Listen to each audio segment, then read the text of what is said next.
எந்த ஒரு விஷயமும் ஒரு வார்த்தை சொல்லுவாங்க பார்த்தீங்களா, கட்டி கொடுக்குற சோறும் சொல்லி கொடுக்குற பாடமும் வந்து பார்த்தீங்கன்னா கடைசி வரைக்கும் வராதான். அனுபவ பாடம் அப்படின்றது வாழ்க்கையினோட இறுதி வரைக்கும் இருக்கும்.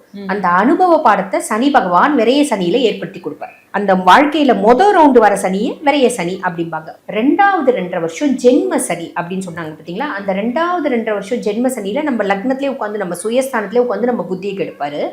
அதே மாதிரி வாழ்க்கையில ஒரு பிள்ளைக்கு ரவுண்டு சனி முடிஞ்சு போச்சு, ஒரு சின்ன வயசுலயே 7 நாட்டு சனி வந்து போயிடுச்சு, 30+ல 2வது ரவுண்டு சனி வரும். அதை பொங்கு சனி அப்படின்னு சொல்லுவாங்க. பொங்கு சனினா அது வந்து பாருங்க பெருசா அவங்களுக்கு இன்னல்களையும் இடையூறுகளையும் ஏற்பட்டாது. காரணம் என்ன அப்படின்னா, ஆல்ரெடி ஒரு முறை உன் வாழ்க்கையில வந்து உன்னை நான் நல்லா செதுக்கிட்டேன், இப்ப அங்கங்க நான் வந்து போயிட்ட பின்னாடி உனக்கு அங்கங்க கொஞ்சம் கொஞ்சம் பாசிகள் படிஞ்சிருச்சு, அதை மட்டும் கிளீன் பண்ணிட்டு போவேன் அப்படின்றது பிரச்சனை கம்மி. 2வது ஆல்ரெடி நான் ஊருக்கு போயிட்டு வந்துட்டேன், ஒரு ஊருக்கு பல முறை 7.5 வருஷம் அந்த ஊர்லயே இருந்தேன், அடுத்து 30 வருஷம் கழிச்சு அந்த ஊருக்கு போனா எனக்கு எல்லாம் தெரியும்ல, அந்த மாதிரியும் சொல்லலாம்.